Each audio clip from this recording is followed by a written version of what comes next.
and they have written extensively, as the chairperson has already mentioned, and they deal with the issue of state capture. They deal with corruption in their articles, which are many, and as I will demonstrate later. And in our view, the fact that then they have dealt with these matters extensively, their evidence will be relevant to paragraphs 1.1 to 1.9 of the terms of reference. And if the answer at the end of the day, after all the evidence has been received by the Commission, is yes to all the questions that are asked in those terms of reference, then it would mean that their evidence will become even more relevant. Then the question is, then, the terms of reference, the regulations, and all the documents or the instruments that we're working on do not describe what state capture is. And Mr. Chairperson, I've taken the liberty of downloading a YouTube clip, a video clip, which ENCA published a while ago, where various South Africans were asked as to what does state capture mean. And it's just 1 minute long. Before I lead the evidence of these witnesses, I would like to play that clip. Thank you. With your leave. Thank you. The public protector looking at some documents or something? State capture. State. Gather people. State capture. No idea. I don't know. Oh. No. State capture. When the president is addressing the what is it? The state of the nation. Yeah. It's actually the first time I hear of it. I know state capture reports. Oh, is that not even a person? The meaning of state capture to protect the population. What's State the what? capture. State capture. I don't know. I don't know. No idea. Yeah, that I don't know. What does it mean? When they capture all the information regarding the country. Oh, yes. Yo. Thank you, Ms. Sean. Thank you. We will start off, we had agreed with Dr. Kaufman last night that Dr. Hellman will handle the first session of the proceedings. They have a joint statement, but in terms of, because they do not really implicate anyone in their evidence, then they will, when it's convenient for Dr. Kaufman to take over, then he will take over. Thank you. Dr. Hellman?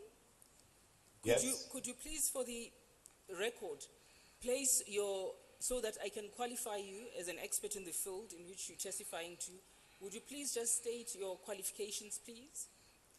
Your academic qualifications. Sure, I'm happy to. I'm currently Dean and Distinguished Professor at the School of Foreign Service at Georgetown University. For the last 25 years, I've been a researcher on governance and political economy issues, first as a professor at Columbia and Harvard universities, then as a researcher and staff member at the European Bank for Reconstruction and Development, and then at the World Bank. And my last position at the World Bank was Chief Institutional Economist. Thank you. Where are you currently based, and as what? So as I mentioned, I'm currently based in Washington, D.C., and I am the Dean of the School of Foreign Service at Georgetown University. Yes, thank you. Dr. Kaufman, I would like to do the same with you so that when the time comes for you to switch in terms of the content of your statement, then we don't have to start afresh and try and place your academic qualifications on record. Could you please do that? Sure, Ms. Norman, thank you. And yeah, let me compliment you for this. And we have been always working together on state capture with Joel, so he will take the lead on the first part, but I will complement and then vice versa, because we work on this together.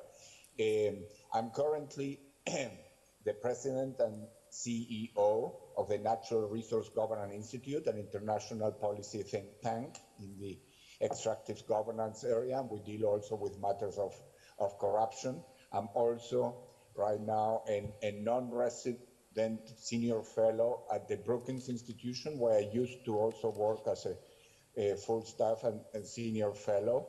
And I'm also in the International Board of Extractive Industry Transparency Initiative currently. I worked also for a long time at the World Bank, where I was in many positions, including on management as well as research and lead economist. And I have also been a visiting lecturer, researcher at places like Harvard University, and lectured also in many other places, including at Oxford. Thank you. Back to you, Dr. Hellman. I sent you the paginated documents. I believe you have them. That is those that came from us with numbering on the right-hand side, top right-hand side corner. Do you have those documents? Yes. Thank you. We'll be working from those. If you turn that document, you'll find that your CV, your curriculum vitae, appears from pages 1 up to page 3. And then page 4 has up to 5 has your qualifications. Do you confirm that? Yes. Thank you. And with you, Dr. Kaufman, your CV appears from pages 6. It's on page 6. And then from page 7 up to page 30, those are all your publications. Am I correct? Yes. Thank you. Back to you, Dr. Hellman. I am now going to start leading you on the evidence, on your statement that you've prepared. But can you just confirm, if you go to page 4? Yes. I have counted between page 4 and page 5 that you've written about 22 articles on the issue of state capture, on this issue of corruption, on economics, and all that. But out of those, I've counted that at least 5 of those you co-authored together with Dr. Kaufman. Is that correct? That's correct. Thank you. Now, can we then go to the statement? Or maybe before we do that, let me just do the same exercise with Dr. Kaufman so that we don't come back to the publications. Dr. Kaufman, as indicated, your bibliography, as you've termed it, begins from page 7 up to page 30. And all these publications, they also relate to corruption, state capture, economics, and various other issues that affect various countries on foreign policy and all those matters. Is that correct? That's correct. Yes, thank you. Now, if you could please turn to page 31.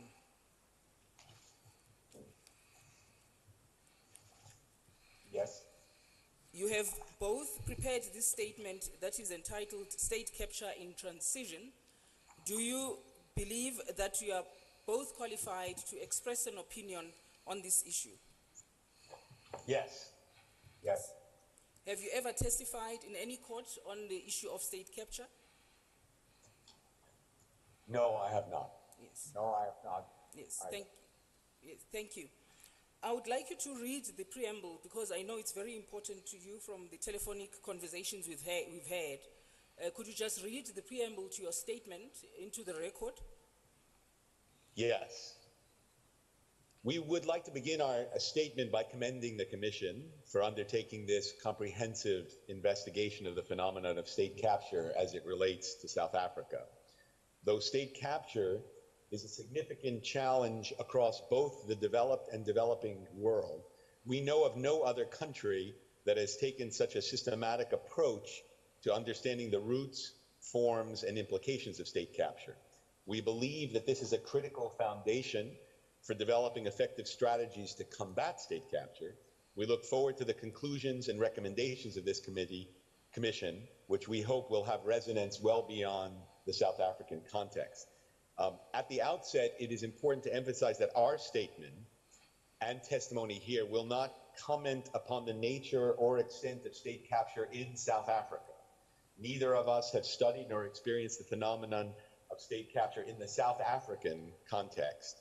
We acknowledge the work of many highly qualified South African authors, including individual scholars, prosecutors, and public affairs institutes, who have expertly applied our conceptual framework to the complex realities of South Africa. We appear before the Commission as authors of the initial analytical studies of state capture and observers of the phenomenon of state capture across many countries over nearly 20 years of research and policy engagement. Thank you. Thank you. I'm going to ask you to start off by defining for the Commission the whole concept. What does state capture mean, in your own words? Thank you very much. So we define state capture very specifically as the efforts of individuals or firms to shape the formation of laws, policies, rules, and regulations of the state to their own advantage by providing illicit private benefits to public officials. That's the definition of state capture that we advanced now nearly 20 years ago in our initial research on this issue. Yes. If I may, I'd like to give some background to how we came to that concept and that definition and how it distinguishes itself from other forms of corruption. So the concept was rooted in our research on the transition from communism to market economies and democratic political systems in the former Soviet bloc, including the breakup of the Soviet Union and the fall of the Berlin Wall that created a transition process in that region, which was a critical political and economic phenomenon globally beginning in the late 80s. In our analysis and investigation of those political and economic transitions, we understood that the concept of corruption, which played an important role in those transitions and was a great concern in those transitions, had enormous variation across the 27 different countries that were created from the downfall of the Soviet Union and the Soviet bloc.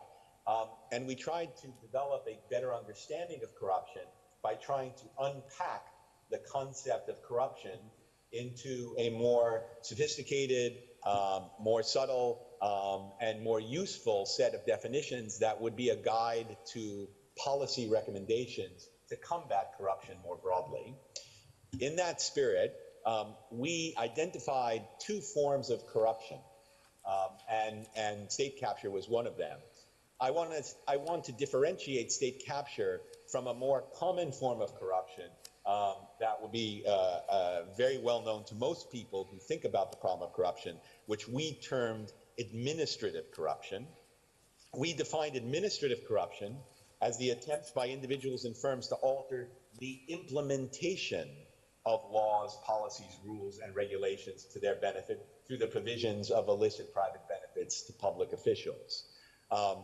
What we mean by that, of course, is that there's a law, there's a rule, there's a regulation that sets a policy or standard or principle that everyone must uphold, and people and individuals or firms might use bribes or the provision of other benefits to public officials in order to get an exception to those laws, rules, and regulations, to have the implementation of those laws and rules and regulations implemented to them differently than it would be to everyone else.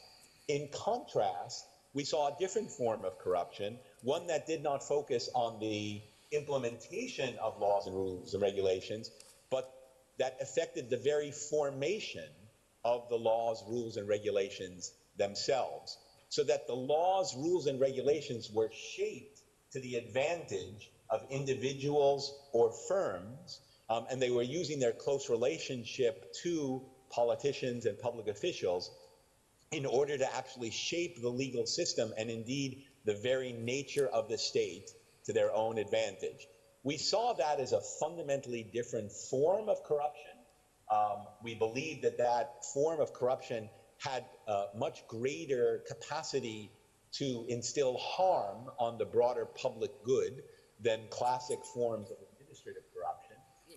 And we saw significant variation in the extent of state capture across the countries of the former Soviet Union and the former Soviet bloc.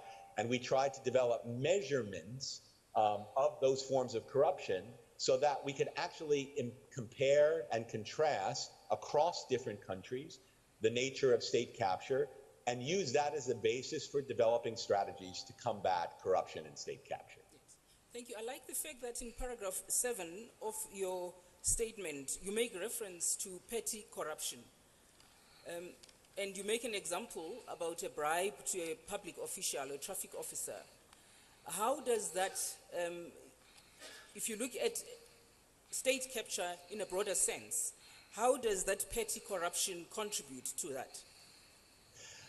Well, to the extent that corruption was ever differentiated in the past before the work that Dr. Kaufman and I did, it was often differentiated into two categories: petty corruption and grand corruption.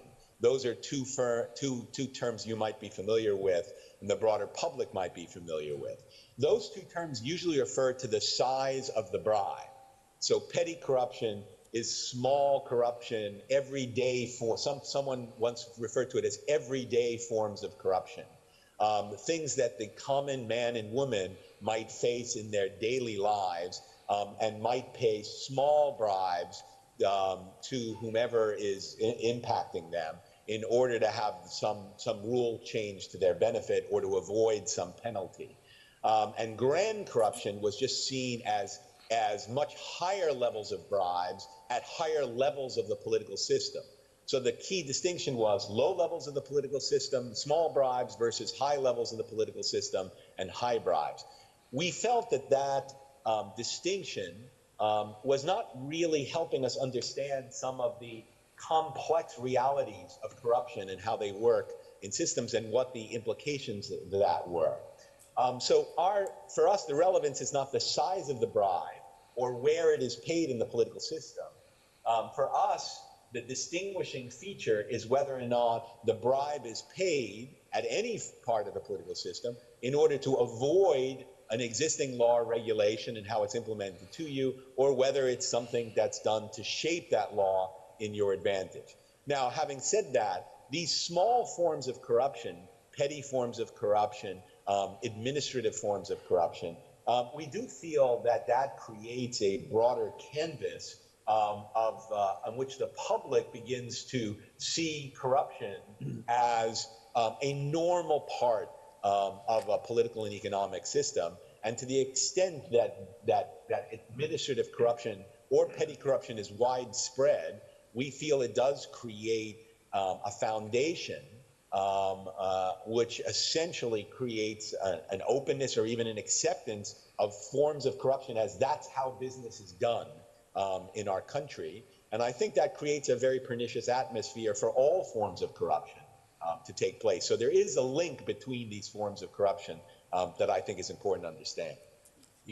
If I can complement Ms. Norman just very briefly, these very important comments on two aspects just mentioned by Dr. Herman. One is that the fact that petty corruption, as was just said, can create this pernicious atmosphere in general. It's usually one aspect of administrative corruption. However, administrative corruption can also be not petty at all, and large bribes can be associated with the implementation of the laws or contracts. It's basically the corruption that happens while this is being implemented, as opposed to shaping the laws, the policies, and the regulations, which is what we label as state capture. Second, as just summarized, and as in our statement, in the earlier part of our statement, the focus was earlier on in these rules of the game, in terms of the laws, policies, and regulation, how they were captured, how they were shaped by the so-called, at the time, it was called oligarchs. But that ought not rule out, and we expanded a bit later, that this shaping and affecting the whole rules of the game also implies a weighing into the control and allocation over public finance and over public assets. So take, for instance, the case of procurement and contracts. It could be that in some cases, the whole system has been captured, has been shaped to benefit the few, or it could be that there are bribes, and it could be large, that just relate to the implementation of the contracts. So it's just to clarify that this shaping of the rules of the game, while we mention all the time laws, policies, and regulation, it can also be extended, the concept, over the control and allocation of public assets and public finances, including the tax system, how expenditures are allocated, and so on. And it varies from country to country which one is more prevalent. Yes. And that's what you deal with from paragraphs 9 up to 13, which you regard as regulatory state capture. Am I correct? Yes. Yes. And then in paragraph 14 of your statement,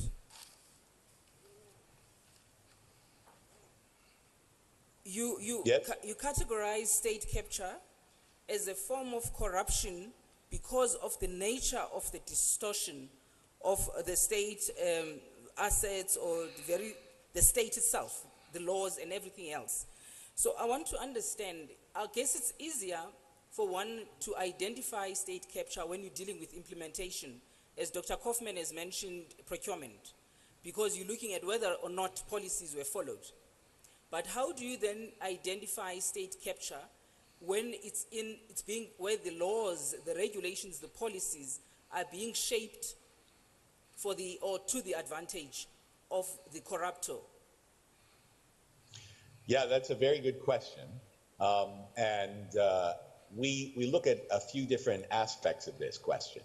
So first of all, state capture is really about violating the laws by which groups try to influence the policy-making process. So every country has laws related to what enables groups to provide inputs to try to influence the political process. And state capture at root is a violation of any country's existing legal framework that regulates how actors try to influence the political process. So one could imagine, for example, explicit bribes to lawmakers to write laws in the advantage of particular individuals, firms, or groups. One could imagine a violation of political party financing rules in order to influence how the political party supports particular rules, laws, or regulations to the advantage of groups. One could also imagine, for example, even more subtle forms in which not a direct bribe is paid, but an implicit offer of when the public official steps down from office, they will have a position in a firm that gains from their influence on laws, rules, or regulations, what is known as a revolving door between the public and the private sector. So there are many forms in which individuals and groups try to influence the policy process. There are laws in place in each country that shape how that process should work. And we see violations of those laws and principles to the advantage of particular firms, groups, or individuals that have an impact on how those laws, rules, and regulations are formed. We also want to emphasize that the implications of state capture versus other forms of corruption are qualitatively different. Because if you think about a bribe that is paid just to alter the implementation of a law, that naturally creates a certain number of pressures or problems, but it's really about an exception to an existing law. Much more serious is if those advantages to particular firms, groups, or individuals are essentially built into the very structure or formation of that law, which we believe has the potential to cause much greater harm to the overall public good, because, of course, as you know, laws are generated to try to achieve the best results for the broadest common good. If those laws are shaped to the benefit of individual firms or individual groups, they could have significant pernicious influence on the public at large. And actually, we collected evidence to that case to show that in the former Soviet Union, in those countries where state capture was significant, we found that there were firms engaging in state capture that had extraordinary financial advantages, while all other firms were growing at much lower rates. We also found that there were significant consequences for the overall success of their economic reform programs from state capture that benefited individual firms but hurt all other firms in the country that were not enabled to have the same kind of influence as these powerful firms that were enabled engaged in state capture. If I can complement again, this was the case, of course, in those countries in transition, the former Soviet Union, which we labeled as highly captured, versus quite a number, particularly from Eastern Europe, that are now part of the new Europe, which were not subject to such high capture. They were low captured in our terminology, and in fact, they transited to market well. And there, these attempts at capture by the capital firms, they did not benefit. So they only benefit privately in the high capture environment at a huge cost to the whole economy.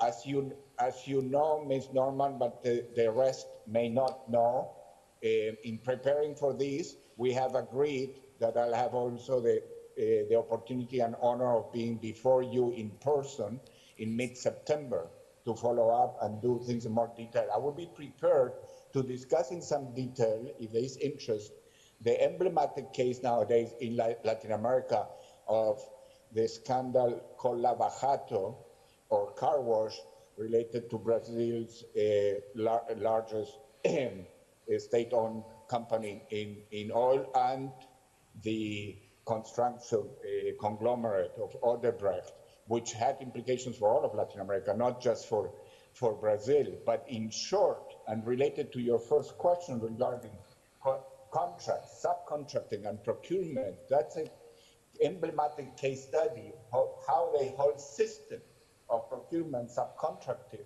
was rigged from the very beginning, and the rules of application of all those contracts were rigged in the benefit of the few potentates in the construction industry. And I can go into much more detail. It's something that has been labeled, and you showed a video early on. Perhaps when I'm in South Africa with you, we can show snippets of an excellent series that has been issued from Brazil that has created a lot of interest in Latin America and others, which is called O Mecanismo in Portuguese, or the mechanism in English, where they show how this mechanism, which is essentially a mechanism of state capture, has worked out. So that there are cases in other places that could be of interest. Brazil is one, and there are other countries which I will be prepared to discuss in more detail. Yes, maybe whilst you mentioning the countries, Dr. Kaufman, maybe I could just, you could just give us just an example of what happened in Peru, because this question was put to one of the witnesses yesterday about the Peruvian state capture, where it started with the head of state and then the media. So have you also investigated some of cases that would have experienced state capture in that format? I'll be prepared, of course, to discuss that in detail also. Yes. When we follow up, and we're there. Peru has been a very interesting case. It's another country that has had its very important transitions, and that's something we have stressed from the very beginning with the work with Joel Hellman about the particular vulnerabilities and aspects of countries in transition. Of course, we started the work with the former Soviet Union countries, which was an emblematic and historical transition for the world from the late 80s onward. But that's not unique to only the former Soviet Union. Other countries have been in transition. It's for you to decide the case of South Africa, post-apartheid, and so on. But in a number of Latin American cases, which for full disclosure, I come from that part of the world, being from Chile, there have been a number of very important transitions. And in that transition in Peru, the whole forms different forms of state capture have evolved significantly as well from a very collusive type of state capture during the late 90s when President Fujimori and with his chief of intelligence, Montesinos, engaged on a very particular form of corruption with parts of the media, and not only the enterprise sector, there was also many other important sectors involved. There's been involvement also of different mafias and so on, to more subtle forms of capture over time. The fact is that every president, even before Fujimori and subsequently, have been subject to legal processes in one form or another, and one recently had to leave his post, President Kuczynski, due to the scandal that was related to the Brazil Odebrecht scandal or Lava Jato, which I just mentioned, and related to that. And that's the type of thing that I can provide much more detail there, but it does illustrate that these countries on transition and their fragility and vulnerability regarding to state capture is there, and not only in the former Soviet Union, but in other parts of the world. And it does morph, it does change over time to take different forms, different characteristics. But to finish with that, and related to the point made that we did do the research in the former Soviet Union about the cost, the enormity of the cost of state capture. By now, and recently, and in part due to these cases in Latin America and Brazil, large international organizations like the International Monetary Fund or the IMF, which in the past has been very careful of not weighing in on those issues. Nowadays, these issues of capture and corruption are part and parcel of their work because they consider it, as I have called it, macro-critical. Macro-critical in the sense that it has a huge cost from a macroeconomic standpoint, aside from the social and other costs we have discussed, which is different than the traditional administrative corruption that we were discussing before, which is also costly and can affect the issue of state capture, but it was never regarded by any of these organizations as macro-critical. Yes, thank you. And then you deal in paragraph 21, going forward, with some of the empirical evidence that you had in relation to some of the countries where you had conducted research.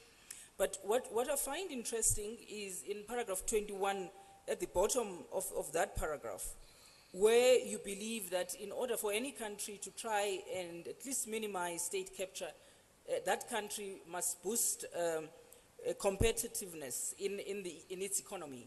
Can you just elaborate on that? I'll just start and pass it then to Joel, because it's also related to the latter section of our statement, which is what to do about corruption. We're getting to the concrete aspects. And of course, experts on anti-corruption and on governance typically and historically we have always liked to have hundreds of measures that we suggest and so on. But it's absolutely critical to prioritize and ask ourselves what are, excuse me for the expression, the elephants in the room, the most important aspect. And we found in our own research, when we asked the data, in fact, that we have collected, what does this relate to? Countries that have high capture, what characteristics are they related to from in the socioeconomic, political literature and in the data that we had from other sources, as opposed to countries which are not subject to high capture or low capture. And we found very potent link between those countries that had very low competition, or what we call contestability, in the political sense. It was autocratic, not only autocratic companies, but countries, but those that had few political parties and without competition and so on, as well as low levels of economic competition without the ability of having a level playing field for the medium and high level enterprises, without sufficient liberalization and openness of the economy. Those two factors, the political openness and the economic openness, were absolutely critical. Within the political openness, that it's not only about the formal political sense, the extent of voice and democratic accountability in a country, and we related it to a variable that totally separately we had developed regarding voice and democratic accountability, was seen as affecting very significantly the level of capture or lack thereof. And there I'd like to mention the very important aspect which plays in those variables, in that research, but also in our experience, independent media as part of thriving civic space, voice, and democratic accountability of those countries. That places where there is a thriving media, there is civic space, and civil liberties, not only political competition, but civil politics, have a much better chance of being able to address over time the challenge of state capture. So in essence, it's a political and civil liberties contestability and openness, as well as the economic reality. If I can just add to that, and put it even in very simple terms, I think that there is not a single firm in any country in the world that wouldn't want to try to influence the rules of the economic game to their advantage. That's not a surprising thing, and it's a motivation that most firms would have. If you're able to shape the rules of the game and the playing field to advantage your firm, you're going to try to do it. What prevents that from happening? Well, first, there are laws, rules, and regulations that countries have that try to influence and limit the impact of any individual firm or individual person or group, and prevent them from using illegal forms to shape those rules. But also, there is a lot of competition across the many firms in any individual country that limits the ability, or may limit the ability of politicians to favor one firm or one group over others. And the more contestability there is in the political system, the more avenues there are for groups and firms and individuals, the more opportunities there are, not only for firms, but for NGOs and for the media and for other groups to influence the political process of shaping laws and rules and regulations. It limits the ability of any one firm or any one group to shape those laws to their advantage. So our thinking is essentially the more contestability there is in the system, the more opportunities there are for different individuals, firms, and groups to give inputs into the political process, the more regulation there is to ensure that whatever inputs are given are done transparently and through proper public channels, and the more transparency and openness there is to the whole process, the more difficult, if not impossible, it is for any single individual, firm, or group to shape a law, rule, or regulation that impacts the entire country to their own advantage at the expense of the whole country. Thank you. And then in paragraph 31 of the state... just before you proceed, from the definition of from your definition of state capture, it seems that it is essential that the captors or potential captors should be seeking to change the laws and policies of government to suit them. Am I correct? Yes, you are, Deputy Chief Justice. With the result that if they succeed in changing the laws, in having the laws and policies changed, then their conduct, which otherwise would have been in breach of the law, had the law not been changed, would somehow be seen to be lawful. But there is underneath it a motive that has nothing to do with public interest and has everything to do with illegality. Is that right? Yes, and you raise, I think, a very important issue because we are talking about the efforts to change laws and rules and regulations. And as you say, if you are successful in changing the laws and rules and regulations to your benefit, then you may create a legal environment that makes legal the activities that you are trying to do to your particular benefit. So I think that is an important point, that there can ultimately then be entirely legal forms of influence that have been shaped by these pernicious intents to reshape the rules and laws and regulations of the state to the advantage.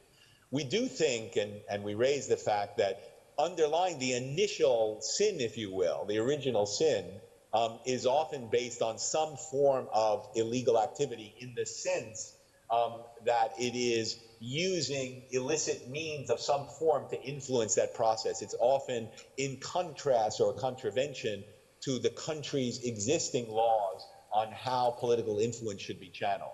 Most countries have laws about campaign finance. Most countries have laws about the provision of individual benefits to politicians. Most countries have laws about conflict of interest between politicians and private sector, and often the capture transaction will violate those existing laws or principles.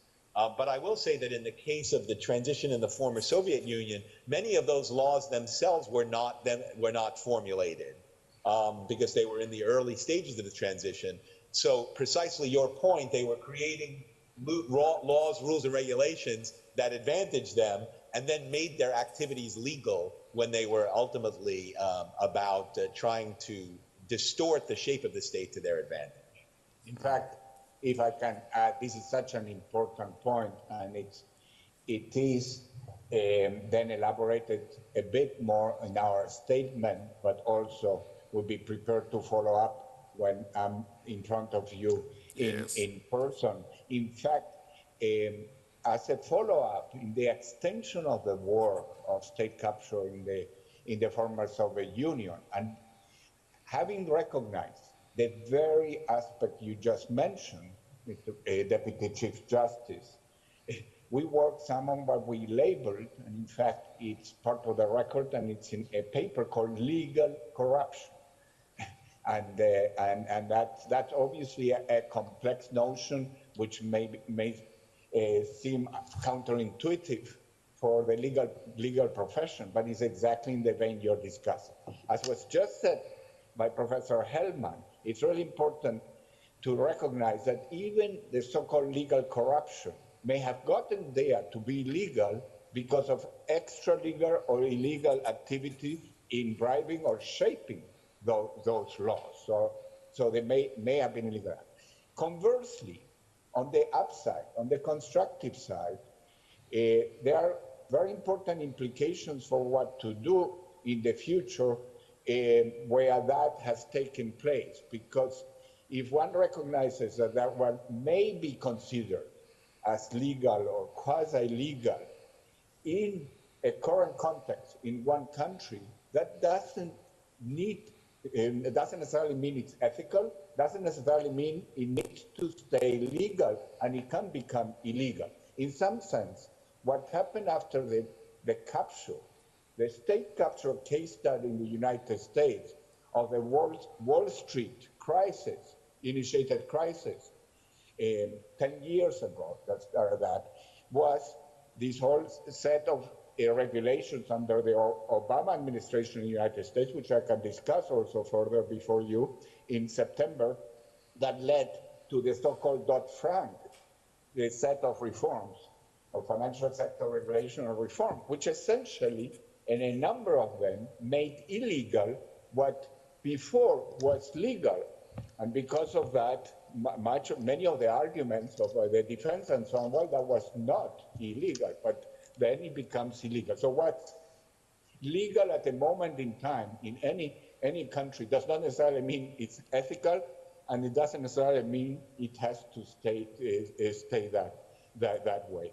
you would know much better than us, since you are an expert in legal profession, that there is also the gray area of extra legality between the legal and the illegal, and it's taking advantage, and especially in countries in transition or weak institutional settings like what we experience, Russia, Ukraine, and other places, where one takes advantage of loopholes combined with discretion that take place. The difference between tax evasion and tax avoidance, for instance, in many cases, breaches that code. So there is a whole much more deeper and complex discussion, and we can go into it, but it's to backstop the very important point that you have asked about.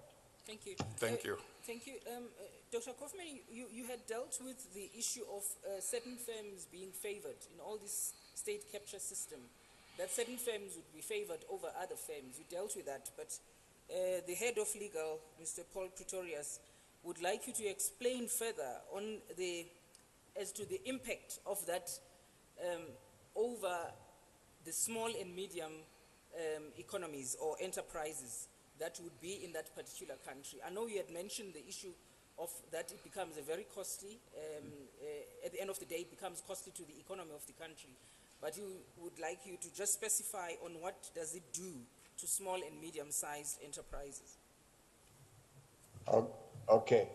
In brief, and backstopping what's in the statement and what was said earlier, and very focused on our research that we did together with Professor Hellman, as already hinted and in the statement, we found that in countries that were subject to a high capture, yes, the capture firm benefited significantly, as was said. However, those capture firms, by definition, is an elite, and it's very much a minority. The vast majority are not firms that are able or have the financial and political clout to capture. So the vast majority, whether it's 90, 95, or 98%, will not be able to capture. In those countries, we found that the private sector grew at only half the rate, though the firms grew only at half the rate that they grew in a more robust market economy that was not subject to capture. So that begins to suggest the enormity of the cost for those firms. That happen in a variety of forms. Essentially, they don't have the same access, obviously, in a level playing field to contracts. They don't have the same access to resources, to state subsidies that are given to only the very well-connected firms, and so on. And through that mechanism, then they are hurt. We also found, as already also hinted, that not only they suffered significantly in terms of their ability to have revenue, profits, and grow, but also in their protection of their own property rights.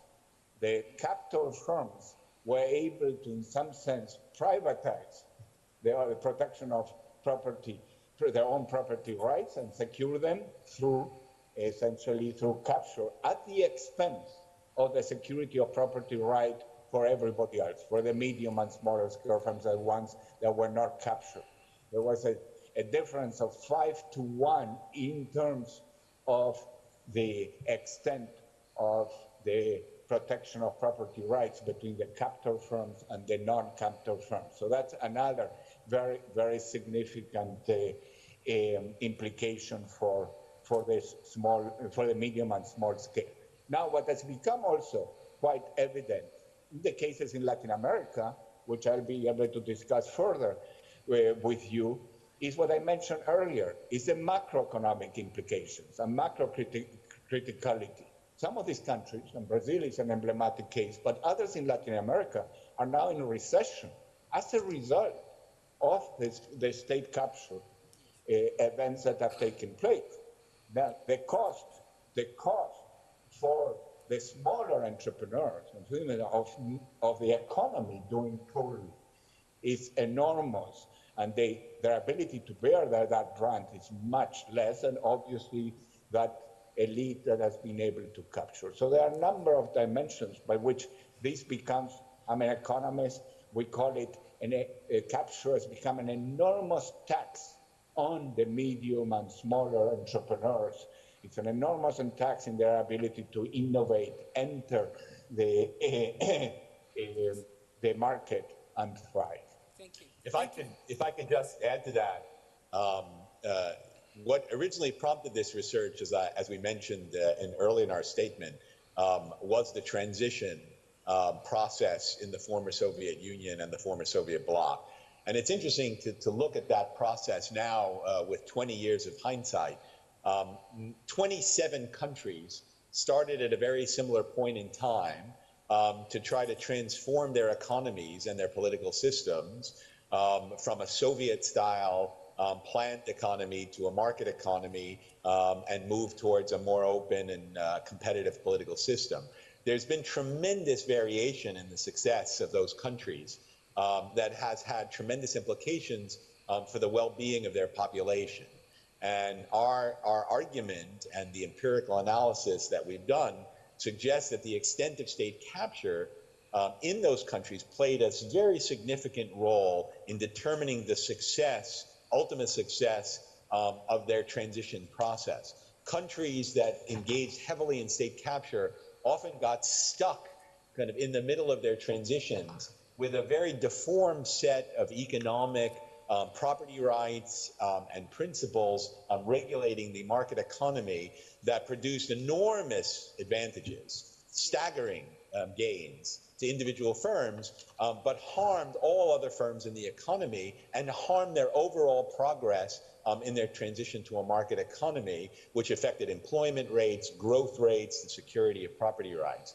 So the harm that came from state capture was very evident in these trajectories of these 27 countries over the last 20 years or so. And we think understanding the full implications of that harm and the way it misshaped their economies and political systems is really key to understanding the cost of state capture. Thank you. You identify in paragraph 31 that as far as you're concerned, state capture is a product of systemic failure of governance, but you don't regard it as a criminal issue. But I must tell you that my learned friend, Ms. Gabashe, is not happy with that, because she says, well, as far as she's concerned, everybody must be criminally prosecuted who's involved in state capture. What is your comment to that? Well, let me start, and I would hope that that is not an interpretation that one would take from our statement and paragraph 31.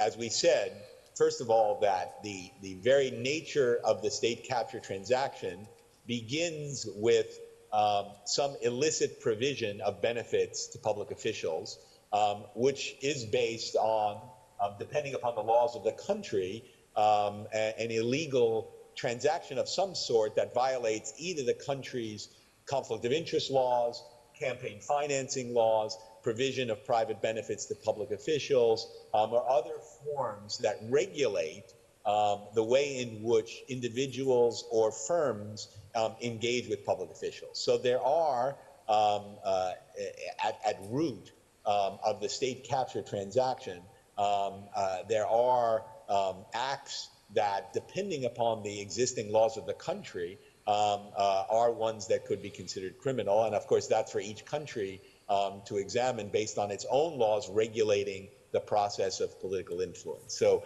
there is, first of all, something that could potentially be prosecuted depending on what the individual laws are. The other thing that we talk very much about and is relevant to what we were just discussing is that the harm created by state capture, and in a legal process, one often looks at both the illegality of the act and then the consequences, the harm produced from that act. The harm produced from state capture is almost fundamentally different from the harm that we normally see in administrative corruption transactions, which gives certain advantages to individual firms and may have some implications for the economy at large. But we feel that in state capture, the potential harm to the public at large is much, much more substantial. So the harm created from this illegal action is very, very substantial. Yes, thank you. And then we... Yeah, if I can complement, because that's a very important clarification. The fact that we did mention in our statement that we do not necessarily treat this as a criminal issue.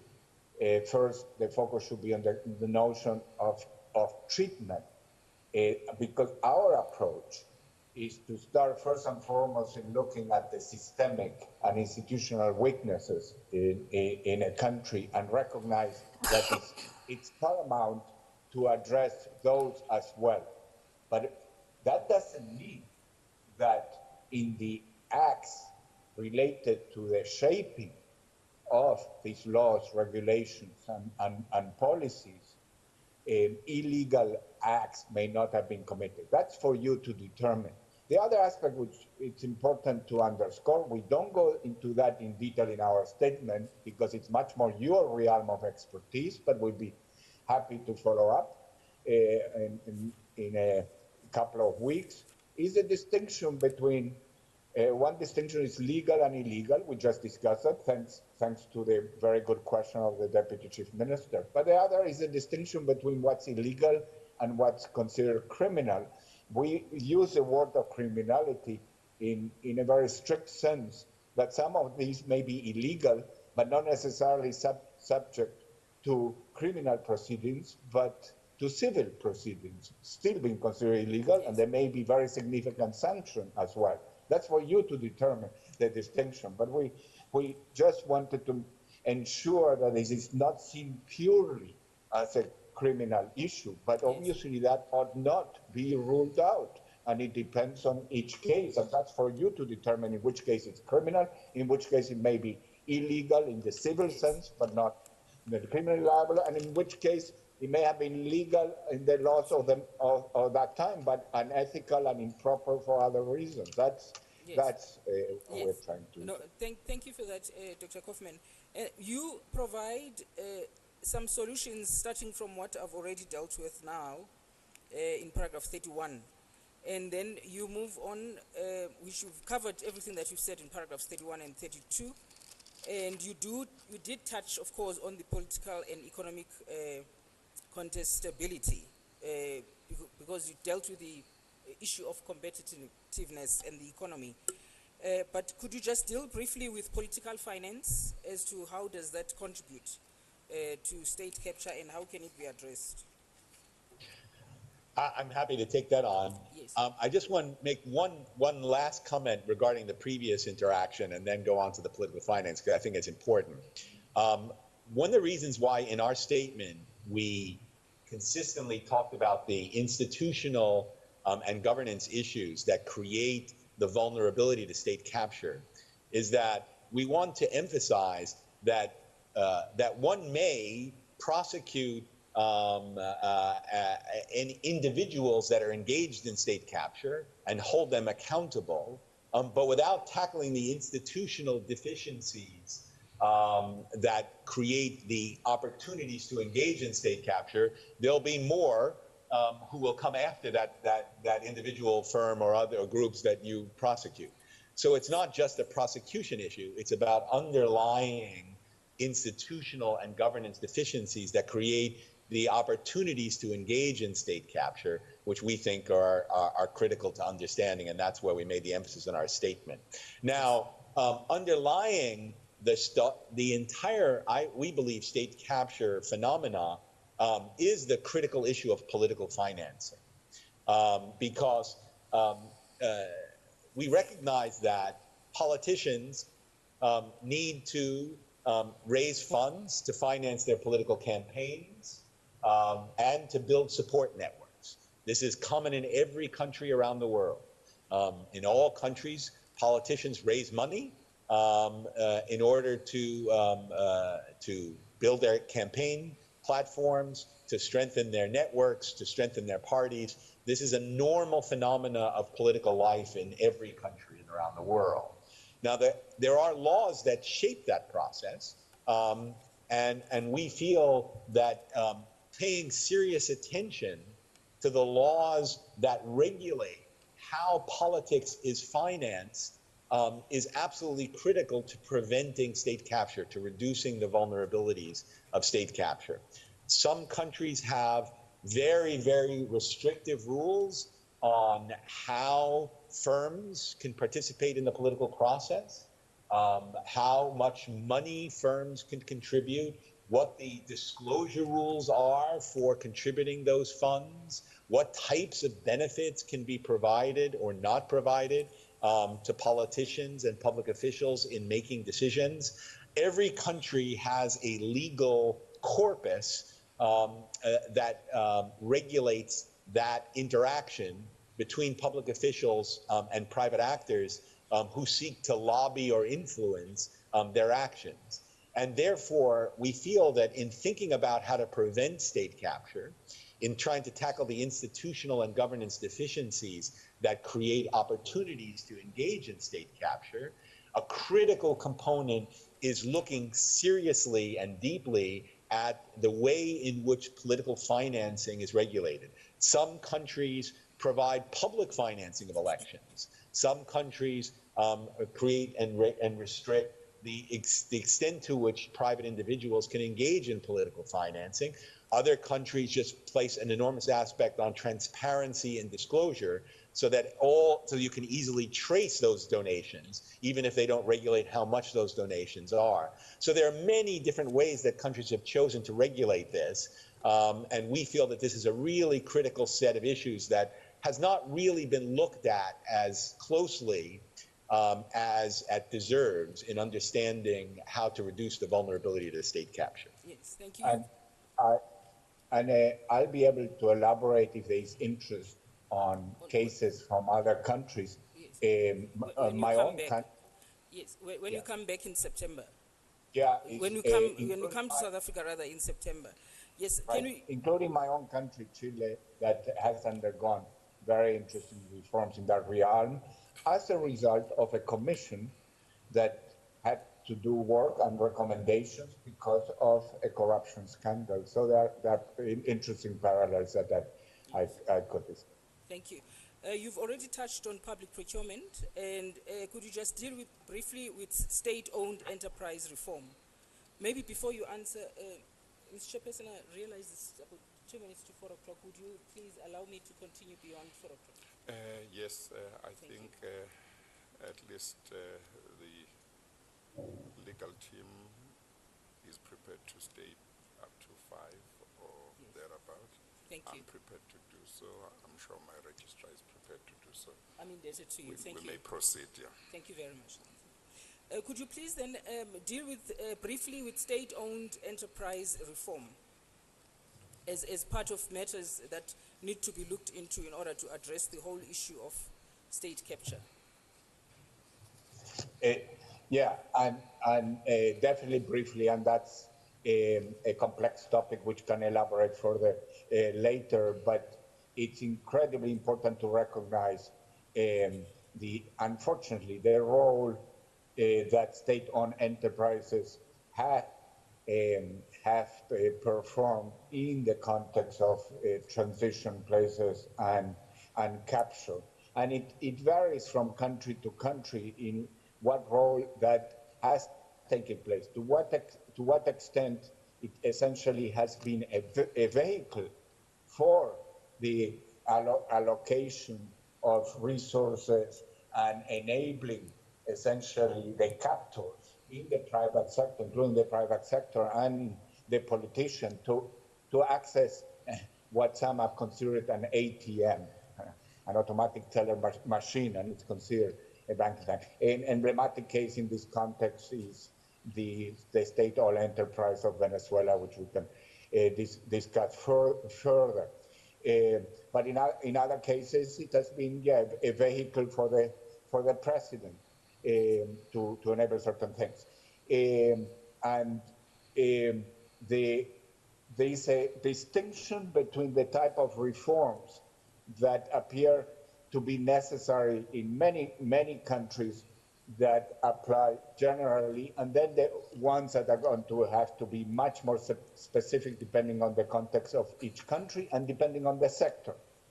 General recommendations do include the corporate governance, the extent to which there should be an independent board, the meritocratic way the heads of state-owned enterprises are appointed through high-level committees that are independently appointed.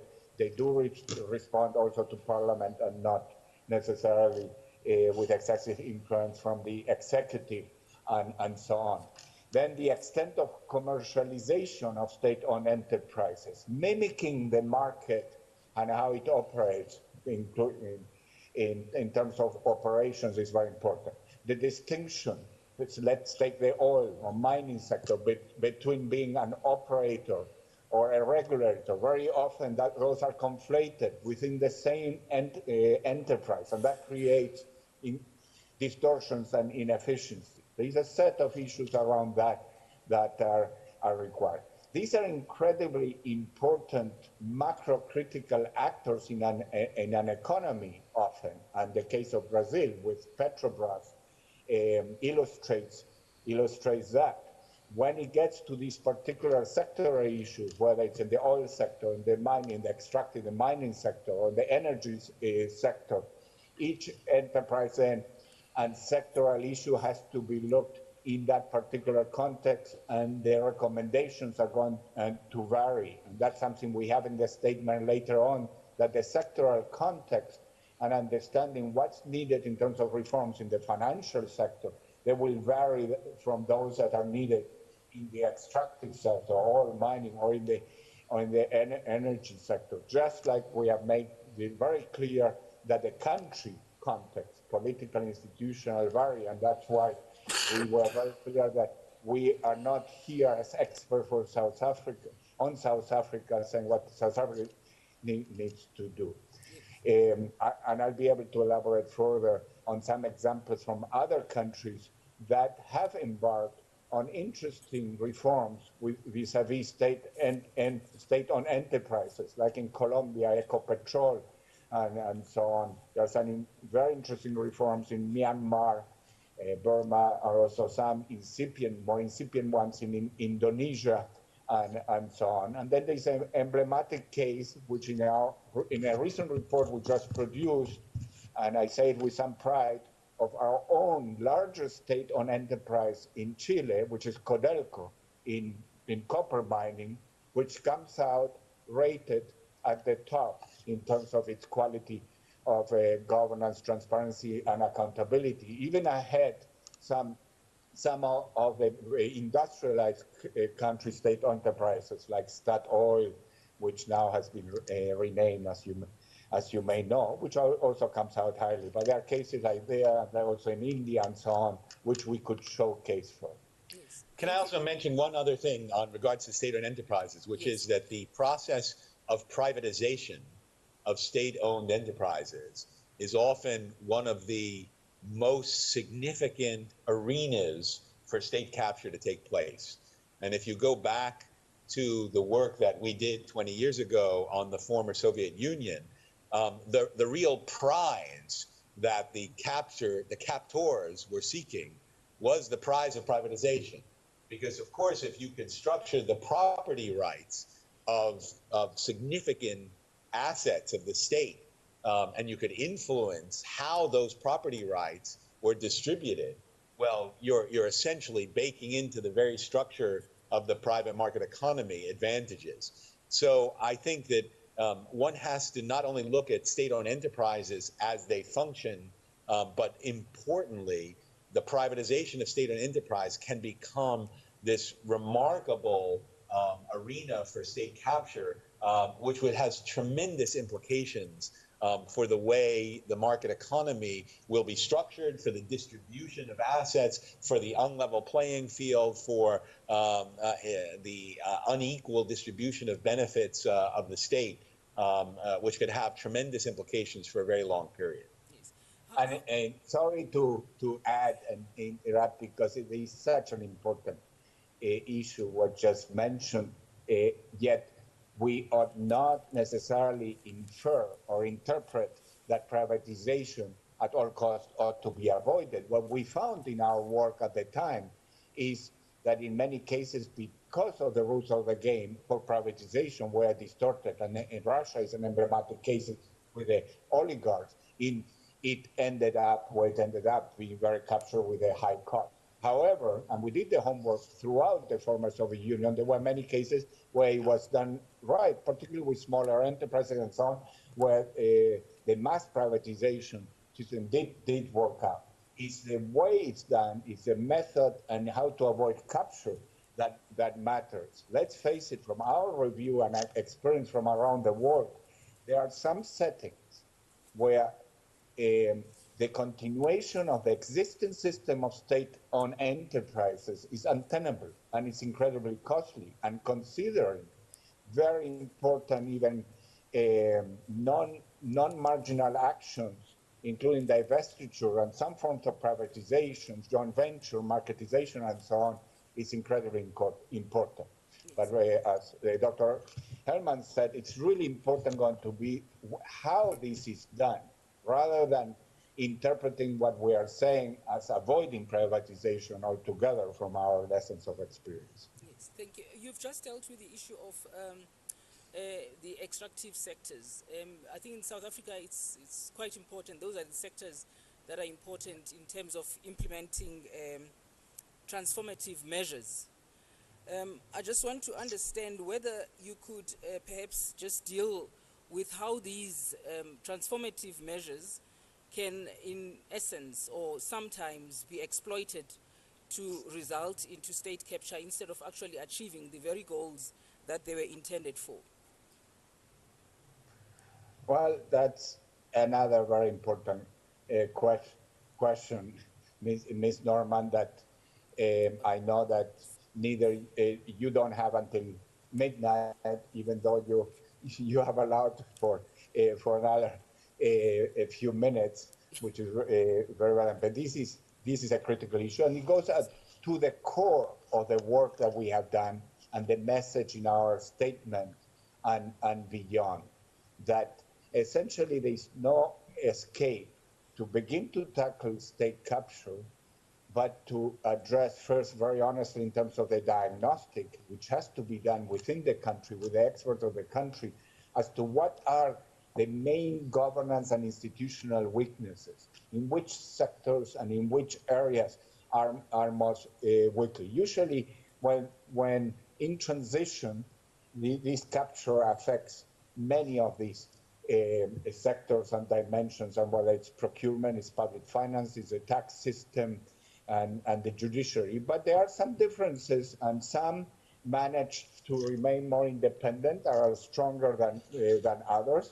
It's likely that in your case, in the case of South Africa, the judiciary system is a window of opportunity where that can help in the next stage to mitigate state capture. In other countries where the judiciary has been totally captured, that's not the place to start. So it will vary. Now, because these are contexts in transition, this evolution, these so-called policy and governance reforms can go in different directions, and it can go in the negative and also capture direction. So one has to be very clear in terms of what constitutes progress in addressing and fighting state capture versus what would only perpetuate. And in that context, the issue that was discussed earlier, it's critical. Institutional deficiencies are at the core of fighting corruption. Fighting capture, state capture. One has to address this institutional deficiency because the focus that we have given is a lot on preventative measures, prevention. That doesn't mean, and I know how much importance some of you give to the enforcement and prosecutorial issues. Let's face it, having a legal system that is not captured and therefore it does not suffer from impunity. It's crucial also for prevention. Just having transparency alone, or having some reforms of the procurement rules, and having some more accountability, civil society and the media is absolutely crucial.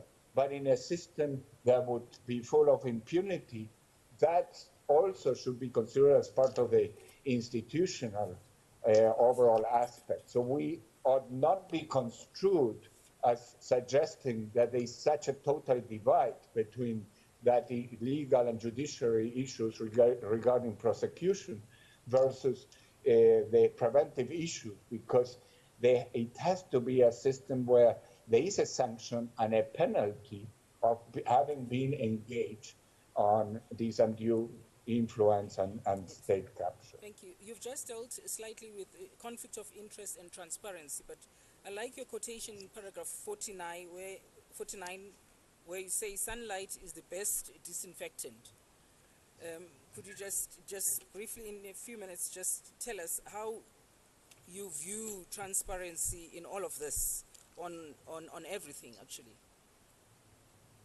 In brief, transparency is absolutely crucial. It's absolutely necessary, but I will say a word about the fact that in itself is not sufficient for the reason that I just started mentioning. As was mentioned before, in a system where everything is disclosed, everything that really matters is disclosed regarding contracts, the enforcement of laws, how the judiciary is making the decisions, and it's very much appreciated that right now we understand hearings are happening in a totally transparent form, so there can be full accountability. The citizens, the media, civil society play an absolutely key role in being able to use these disclosures. So disclosures have to be mandated and are crucial on the financial aspect, on political transparency and disclosure aspects, like all kinds of issues regarding whether there are conflicts of interest, assets, ownership in enterprises and so on. And that's why this whole movement recently around the world following the Panama Papers scandal and this disclosure towards beneficiary ownership disclosure is an example of the type of initiatives that make eminent sense on that, because then one marries and the media and think tanks and academics can look essentially as to what's happening in terms of the links between politicians and the enterprise sector. How are votes being made in parliament? Those that vote in parliament, what kind of political finance are they getting and campaign finances, and from whom? Total disclosure on that. In that sense, there are countries that are very, very transparent. And then figuring out who are the real owners of these enterprises, and if there are conflicts of interest in that context is crucial. Now, having said that, transparency doesn't work in settings where there is insufficient accountability in that civil society. NGOs and the media are not able to operate totally freely. We have recently had to deal in the case of EITI, Extractive Industry Transparency Initiative. We suspended the country of Azerbaijan for those reasons. There's no accountability, so they disclose reports. But if a journalist tries to use it in a critical fashion, they're put in jail. So accountability with civic space being enforced is critical, as well as a working judiciary, as mentioned before, where there cannot be impunity and sanction must take place. So transparency is absolutely critical, it's necessary, but in itself and alone would not suffice. So in other words, from what you've told us today, you can have, where there are no proper safeguards, checks and balances, you can actually have a state capture system existing within a constitutional state. That's correct. That's good. Yes. Could you then just... And we can discuss further the case of the United States, for instance, and what has happened with their campaign finance laws and how the tax system was reformed overnight in a non-transparent fashion at the end of 2017. So there are case studies in very advanced economies in that context that we can go further. Yes. I have not taken you through your statement. It's quite long, and I did that for a reason. As we all know, Dr. Kaufman, you will be coming back for more questioning on your statements, because we cannot do that now on video conferencing. It has to be done with you currently here present at the hearing. So for that reason, then, whatever questions that the chairperson may allow in future, those persons who would want to put questions to you would have to be present in one room with you. So for that reason, then, I'm going to ask you to just deal with your concluding remarks in your statement. You want to start? Sure. Once again, thank you very much. We appreciate this opportunity to meet with the Commission. As I said earlier in the preamble, we do recognize how important the work of the Commission is, obviously not only for South Africa, but in setting a model for other countries to seriously investigate the phenomenon of state capture and how it relates and impacts their country's overall growth and development. So we really do feel this is an important milestone. The work of this commission is an important milestone. We have emphasized in both our statements here to this audience, as well as in our written statement, we have tried to recognize that though obviously there are corrupt individuals that engage in state capture, and I know that your job is to try to determine the extent of the activities of any individuals or particular individuals, we have been emphasizing the institutional and governance deficiencies that create the vulnerability to state capture. And we feel that adequately addressing those vulnerabilities, undertaking serious institutional and governance reforms is really the best set of actions that will combat state capture, prevent state capture, and overall, improve the economic environment for the largest number of people possible. So we've tried to list out the experience of countries around the world that have engaged in reforms to reduce the vulnerabilities to state capture, and try to give a menu for you to consider as you think through those deeper institutional issues that have to be addressed. So that was the purpose of our statement. We hope that by engaging in the experience of other countries around the world, South Africa recognizes that this is a problem that every country faces at every level of development. In the course of our conversation here, we've talked about the United States, we've talked about Peru, we've talked about Azerbaijan, Russia, Brazil. This is a problem that countries all over the world are facing, and yet few of them are investigating it as systematically as you are. So that's why we are so pleased to be part of your thinking, your analysis, and your deliberations. Thank you. Well, Can I just add, Mr. Deputy Chief Secretary, very briefly? Yes, you can add.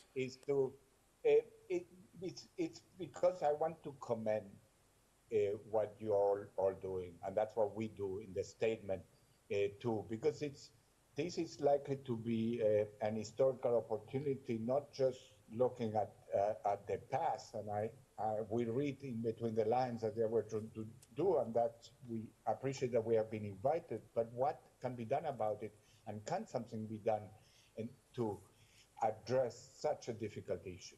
Yes, this is very difficult. However, as one former US president famously said, yes, it can be done. And of course, it's hard work, and it will require a lot of leadership and audacity, in the words of the same president. But yes, this can be done. And that's one of the reasons we focus so much on the institutional and governance antecedents and aspects of that because they are critical to in looking ahead in a country that has a resolve to do something about it. As Dr. Hellman said, and this is to end on my side, it's absolutely the case that there are many other country cases, but you are unique in having already frankly recognized that this is not normal corruption. This is a very different type, and it's a state capture, and we appreciate that we have been invited to contribute to that. In other countries, it's very sensitive still to recognize it the way that you are doing it, and because of that, the likelihood of progress is different because the implications of for what needs to be done in the next stage, as we have mentioned, are very different. If one recognizes this is state capture, it's a different type of thing than the typical administrative corruption, and therefore we may need to do something different and more audacious than a typical case of bribery. Thank you. Thank you very much, Dr. Hellman and Dr. Kaufman. It is clear from what you have told us that you have done very extensive research indeed in regard to issues of corruption and state capture. I have a number of questions, but I think that since Dr. Kaufman, is it Dr. Kaufman or Dr. Hellman who will be coming? One of you will be coming. We're the same. Will be coming soon to testify here. I think that would be the time to engage further and ask questions, but I have no doubt that we are going to benefit immensely from your experiences and research. Thank you very much. Thank you very much. Thank you for your Thank you very much. Thank you. Bye-bye. Bye-bye. Bye-bye.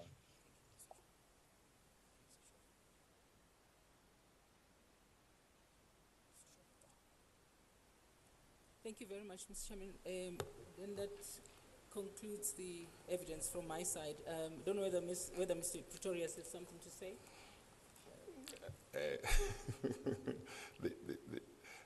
The setup. I think I already announced earlier arrangements or plans for Monday.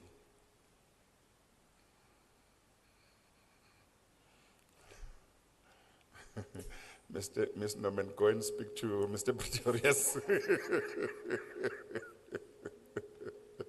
an order. We didn't need to publicize this to the Americans.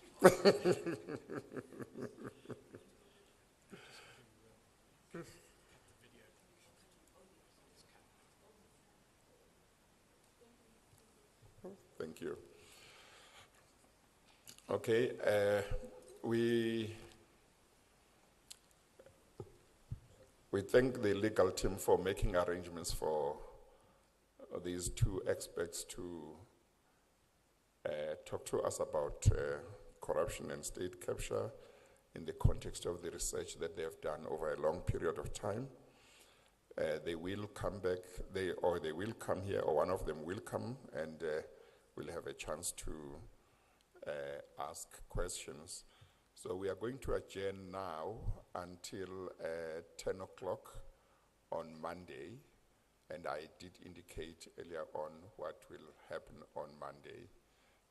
One, I will deal with the issue directions or give indications as to what will happen to applications that have been filed by lawyers representing implicated persons who wish to have permission to cross-examine witnesses, and we will then continue with the evidence of Ms. Williams so that we can finish it. We adjourn.